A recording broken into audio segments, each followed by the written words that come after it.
It's extra drama for book number 38, Leaving Home.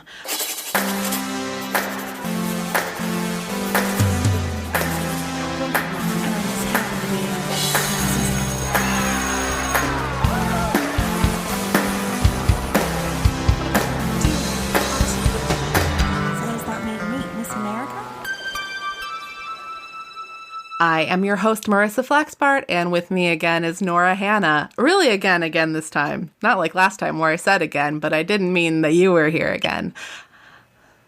Exactly. Hi, Marissa. Hi. Well, yeah, we had a nice long break, and now we're going to talk more about this craziness. You had mentioned to me during the break that there was a funny, something funny about the way Switzerland is described in the book. Yes. This is probably the most reference to lederhosen I would assume has ever been in Sweet Valley. Yeah. At one point, of course, it's Jessica. I'd like to know how much time we're going to get to spend together when you're off somewhere wearing lederhosen and yodeling and chasing. Yeah.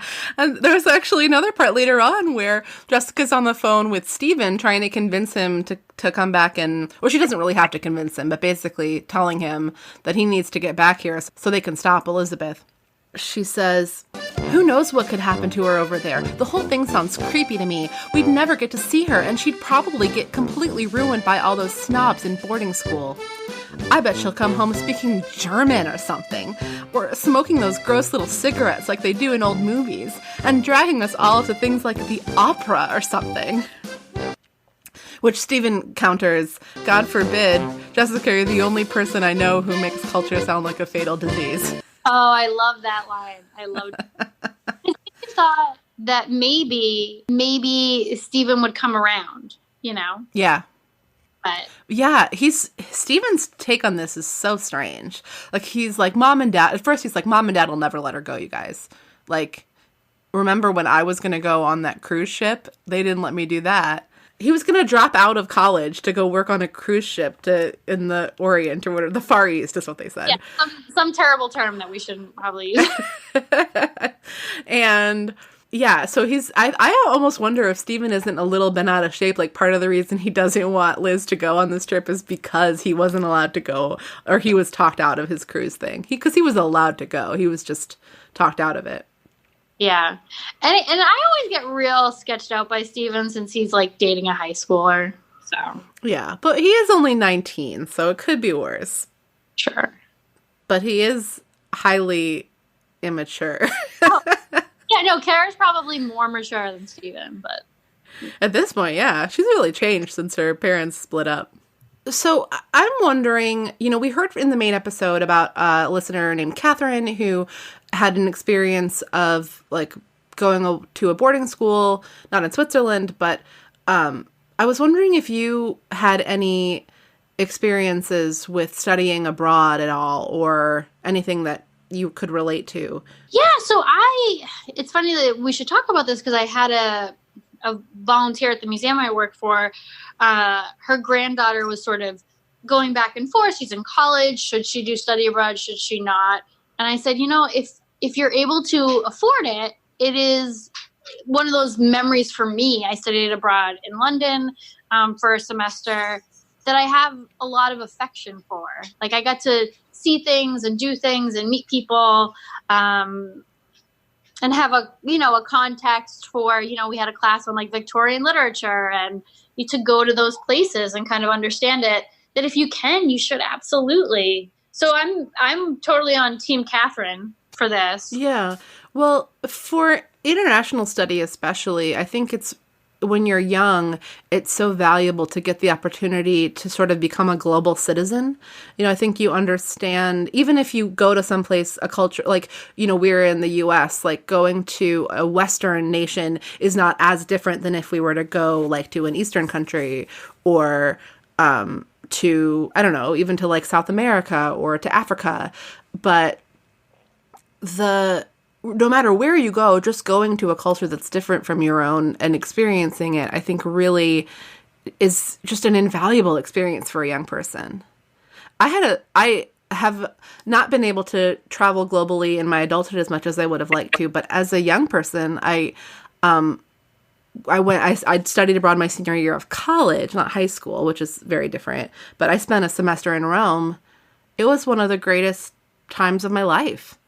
And I was learning so much, but also just like I walked Rome like every day. I walked, miles of this like ancient city. And I developed not just appreciation for the current culture there, but for like the history of like civilization in a way, Oh yeah. I think it's such a great opportunity for people academically, just like kind of expand your view of the world.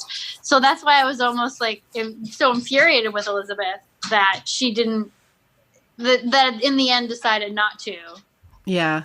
Yeah. Well, so when I was in high school, I actually have something that is much closer to what Elizabeth did. So granted, the college experience, like you were describing, spending a semester abroad, that's what I did too. Like, so that's closer to time-wise to what Elizabeth's talking about. But when I was in high school, I feel so fortunate saying this, but I got to go twice during summers. I got to take like study abroad trips to Germany.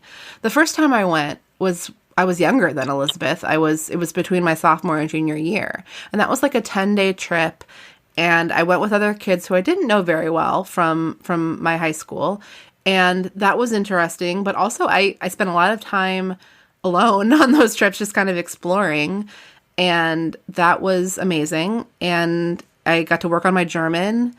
And I learned a lot about, Bavaria. We went to Switzerland.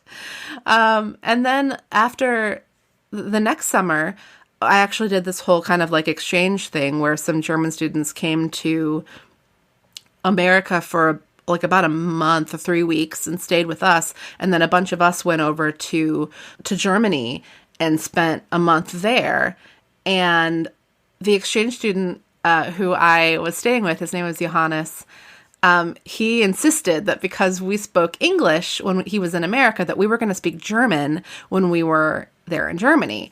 And I'm so grateful to him for that. I mean, we had a contentious relationship until the very end when I realized that he didn't hate me and that was actually just his personality. I'm so grateful to Johannes for, all of his, in like kind of insisting that we speak German. Like I got a lot more German practice than a lot of my peers did on that trip because the German students all spoke English really well. So they were able to, like when we were all together as a group, we tended to speak in English. And I remember this being over at somebody's house, some other parent's house, and they told a joke or something in German and I laughed. And they turned to me and were like, "Oh, you speak German." And I was like, this is weird because I happen to know that the person that is staying with you speaks German too. Like the American that's staying with you speaks German too.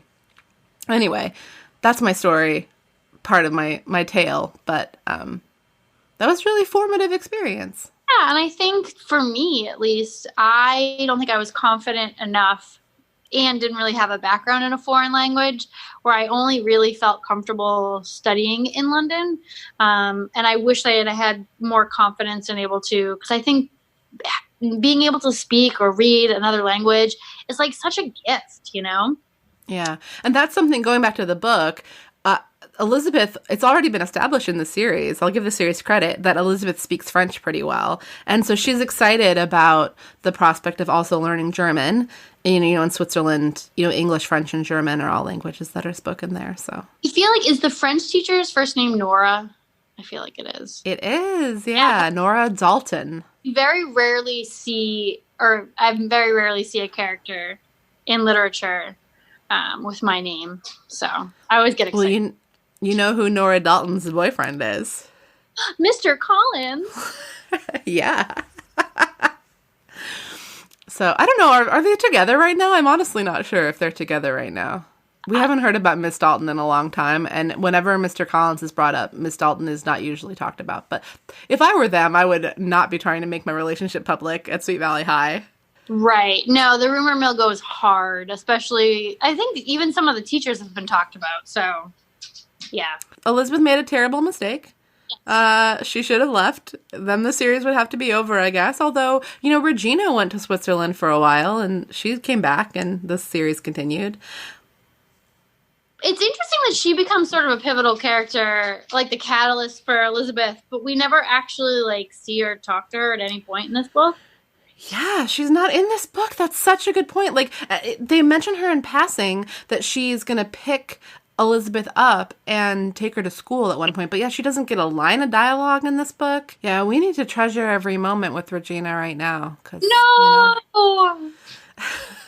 So, at any rate, before I say any more about that, accidentally, let's go ahead and point out that a great compromise would have been, if Elizabeth had just gone for a semester or something.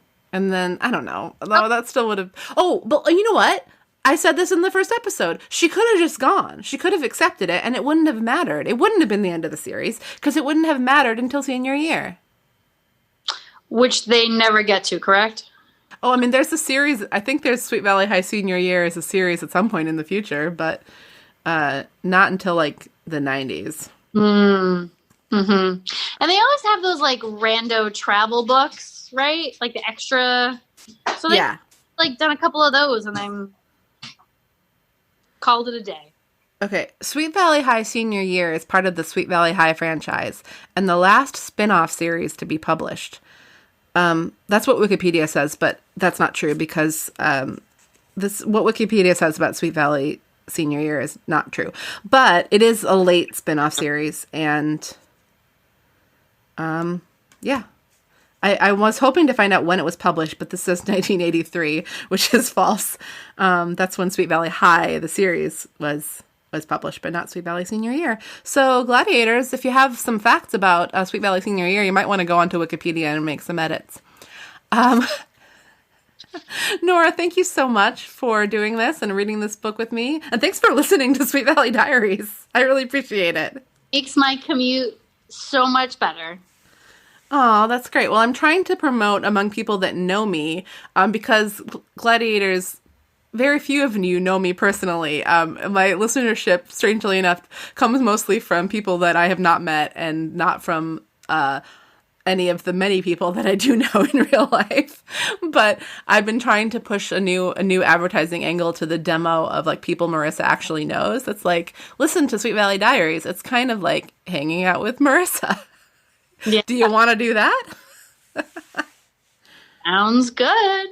There's only so much of me to go around, but, on unlimited free time, but, there's over 50 hours of me talking on the internet for free, so. I have to say that my favorite episodes are you and your dad, so. Aw. One of my cousins has told me that would listen to episodes of me and my dad when she missed us, which is so sweet. Very sweet. I love the me and my dad episodes, too.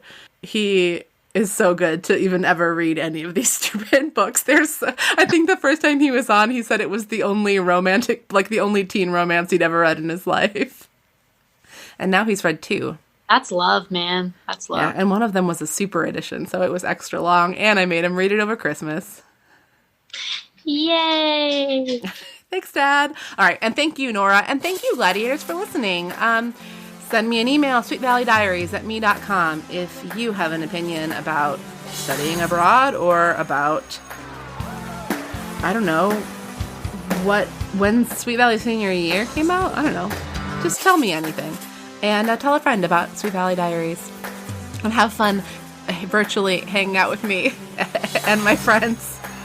Okay, well, thank you so much for doing this. Thank you for having me. We should talk soon and catch up. Yeah.